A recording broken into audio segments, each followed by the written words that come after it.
Hey guys, Jet888 here. It's April 27th, 2026. I'm up in my Suriname cherry tree, just picking the high fruit. And this is just a friendly reminder to please start growing your own food. Okay? It's time to start. Start growing your own food. ASAP. Because no one's gonna come out and save you, so get on it, start growing, or at least, at the very least, start ordering some dry goods. Okay, it's time.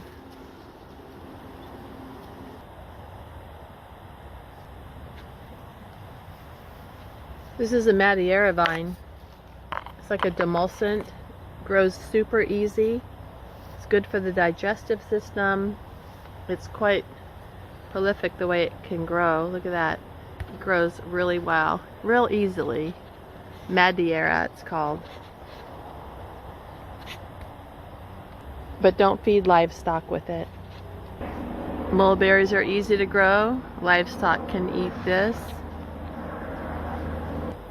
You can literally take a cutting of a tree branch from a plum, any stone fruit, apple, pomegranate, and just shove it in a pot and it will grow and it will produce fruit within the next year or two.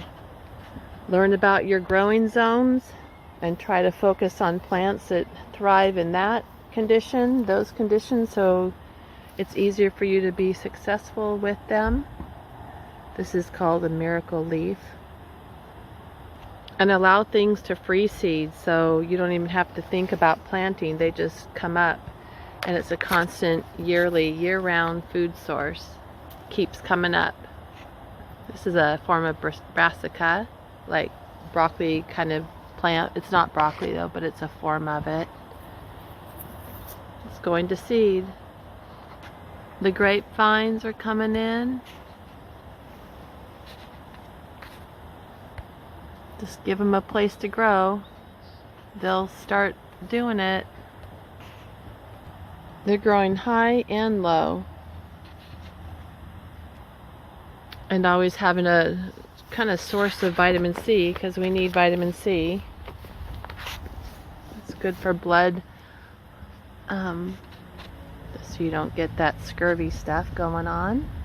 It's tangerine. Moringa is a good source for minerals. This is a moringa tree. It's kind of being surrounded though by the grapevine, which I don't really like, but you can also eat the grape leaves, so. Yeah, because you know the BS that the military and the government's pulling right now is going to pull us into a world war. So, despite them, you gotta do your own thing. This is an old plant, natal plum. Just reminds me of like the 60s and 70s, but this is edible and I don't think people know it. It's a very sweet fruit, high in vitamin C. It's called natal plum. You don't have to water it or do anything for it.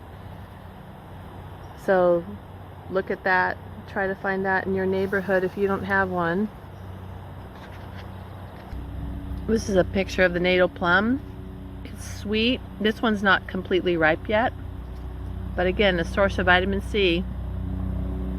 And if you're hungry, this is bulky and it's got water, structured water in it. Here they come again.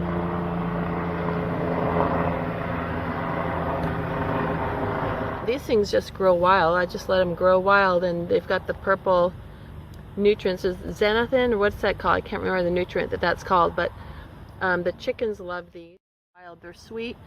Everyone says that they're toxic. They're not. They're a nightshade, so you have to make sure that they're very deep, dark purple, like these are, in order before you eat them.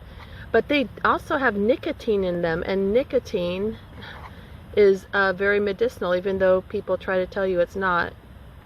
And many of us are familiar with the competition for our fruits and vegetables, but when shit hits the fan, they can be food. So don't kill them all off. This is one of the apple trees that I just stuck a part of another old apple branch into the ground. This is probably its 4th year. It definitely needs to be cleaned up though, trimmed, but here it's starting to produce flowers, which you know what that means. Soon to have fruit. I probably should move this grapevine off of it as well. You can use your chickens' eggs. They can find their own food if they have to. And don't forget the wild plants that are also medicinal and have nutrition to them. That's nasturtium. This is longevity spinach.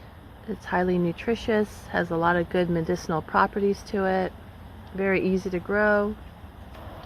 Figs are an easy and pretty hardy plant to grow. This is last season's sweet potato, and even the leaves are nutritious. These things grew wild. There's a bunch of onions that are growing wild as well. This here is a princess tree, so I'm growing this also for fodder for the animals, livestock. I've got a couple of these growing. I can't remember the name of this. It starts with a D, but it's a form of air potato. I need to make another trellis for it. And the passion fruit is trying to take over here. Anyhow, it's time to get growing. If you haven't started, you better get on it, or at least start storing your food, because I think we're going to have some rough times ahead. And I'm not fear-mongering, I'm just trying to help give people a heads up. So, it's time to start growing anything you can.